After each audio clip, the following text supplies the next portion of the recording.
Mtazamaji wa Uondo TV, karibu. Hii ni Uondo Michezoni, taarifa mbalimbali za kimichezo ambazo zinapatikana ndani ya Uondo TV, ripoti mbalimbali za kimichezo, lakini pia kwenye medani za kimataifa na habari za kitaifa. Stori kubwa ambayo imeonekana kuzungumzwa kwenye mitandao ya kijamii ni mchezo wa kombe la shirikisho barani Afrika katika duru la kwanza baada ya kutamatika katika dimba la Amani New Complex Zanzibar kwa klabu ya Simba Sports kuibuka na ushindi mnono wa goli moja kwa 0. Goli ambalo limefungwa na Jean Charles au ambaye ni advanced playmaker wa klabu ya Simba Sports Club. Lakini story imekuwa inazungumza kwamba kiwango cha mchezaji Elie Mpanzu, lakini angalia mtu kama Mavambo, Fabrice Ramba Ngoma, wote wakina Kamara, wakina Kapombe ambao walikuwa kwenye ubora kwa kiasi kubwa, ni kiwango ambacho unaweza ukasema kwamba Simba imeshajipata kwa kiasi kubwa, almost asilimia kama 75. Moja kati ya kitu ambacho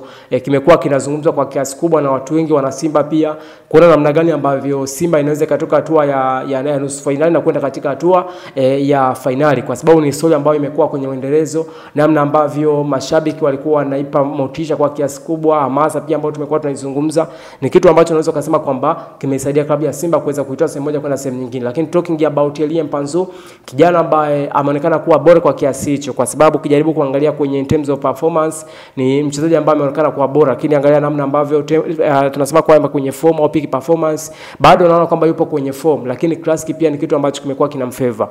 Angalia pass dakika za mwisho, namna ambavyo amepasia mtu kama Jean Charles anampunguza goalkeeper, lakini anashindwa kutia ndani ya nyavu. Ni moja kati ya kitu ambacho kimeonekana kuzungumza kwenye mitandao ya kijamii na watu wengi, namna ambavyo Jean Charles maybe angewapa Simba Sports Club goli la pili dakika kipindi cha mwisho, almost dakika kama ya 95, kwa sababu nilikuwa ni dakika za nyongeza.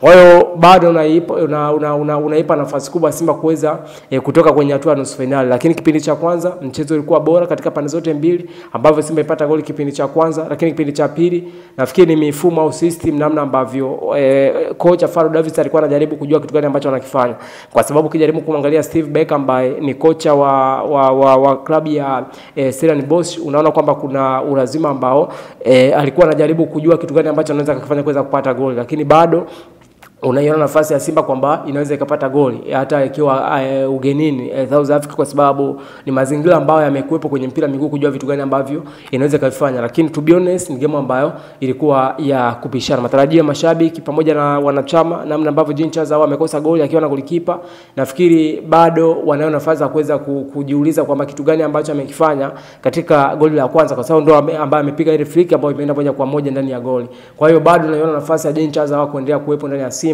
na kuweza kuisaidia kutoa sehemu moja kwenda sehemu nyingine. Mtazamaji wa Uondo TV, hii ni Uondo Michezoni. Mimi naitwa Dan Jeremaze, best presenter wa Uondo TV. Kikubwa ambacho na kushauri mtazamaji wa Uondo TV, usahau kusubscribe, lakini endelea kulike, kushare na kucomment ili kuweza kuwa mtu wetu wa kwanza kufuatilia taarifa mbalimbali za kimichezo.